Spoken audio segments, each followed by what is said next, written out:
நண்பர்களே, நம்ம என்ன பார்க்க போகிறோம் அப்படின்னா, முக்கியமான நம்பர்கள், அதாவது சேவை நம்பர். ஓகேங்களா?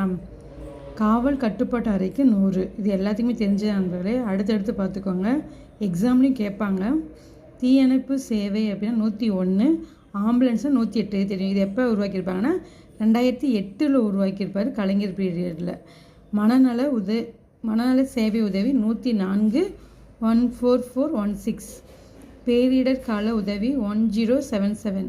குழந்தைகள் பாதுகாப்பு 1098. பெண்கள் பாதுகாப்புனா 1091. ரயில்வே காவல் உதவி அப்படின்னா 1512. ரயில்வே பாதுகாப்பு படை 1322. சைபர் குற்ற புகார்கள் 1930. ஓகேங்களா? இதுக்கு முக்கிய நண்பர்களே. தேசிய பெண்கள் உதவி தேசிய பெண்கள் ஆணையம் 108ன்னு சொல்லியிருப்பாங்க. அப்புறம் இந்த நம்பர் கொடுத்துருக்காங்க 7827170170. இது வாட்ஸ்அப் நம்பர். தேசிய மனித உரிமைகள் ஆணையம்னா 9810298966. லைக் பண்ணி சப்ஸ்கிரைப் பண்ணுங்கள் நண்பர்களே.